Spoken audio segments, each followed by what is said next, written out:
This is a true story of a 20-year-old boy who was on the path of hifz, memorizing the Quran. His mother was overjoyed. It was her dream to have one of her children memorize the Book of Allah. This young boy was committed and enthusiastic, memorizing surah after surah, determined to become a hafiz. To support their memorization, the hifz program he attended provided each student with an iPod loaded with Quranic recitations. The boy used his iPod constantly, walking outside, riding in the car, sitting in his bedroom, always listening and memorizing. It seemed like a dream come true for his family. However, something began to change. At first it was subtle, but over time the boy began to lose interest. One day he told his mother, "I can't do it anymore. I don't want to memorize Quran." His mother was heartbroken. She thought perhaps he had been affected by the evil eye. Still, she encouraged him gently to continue, but he was adamant. Then one day, his mother walked into his room and saw him using.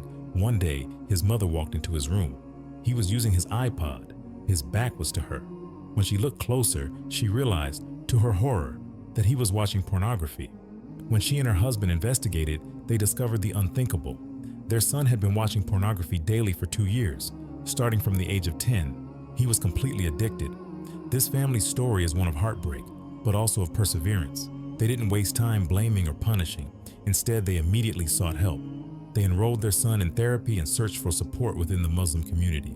They found a program called Purify Your Gaze, designed for Muslims struggling with these issues.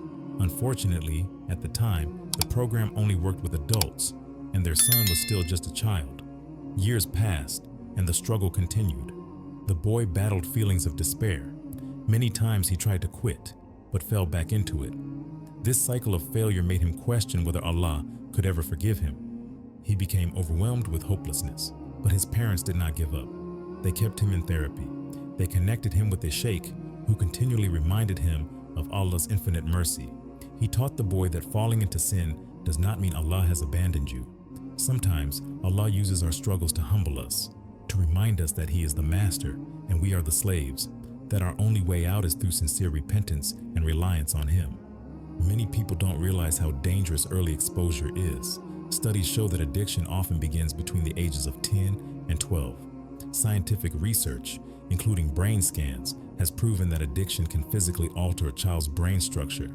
The battle becomes not just spiritual, but also neurological. Understanding this, the boy's parents changed their approach. They stopped treating him like a sinner and started treating him like someone battling an illness, an addiction.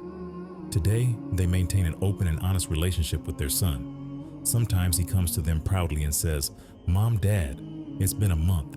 I haven't watched anything." They celebrate these victories.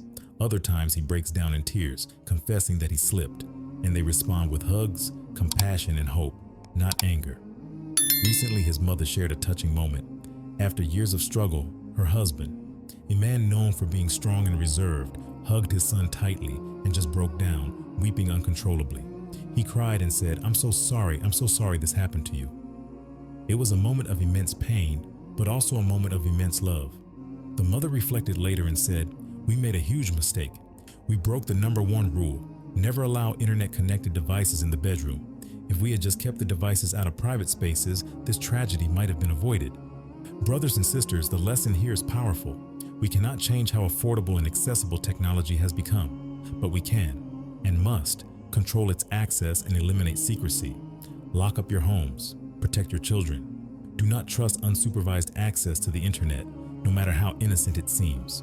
Prevention is much easier than recovery. May Allah protect all our families, guide our youth, and grant healing to those who are struggling. Ameen.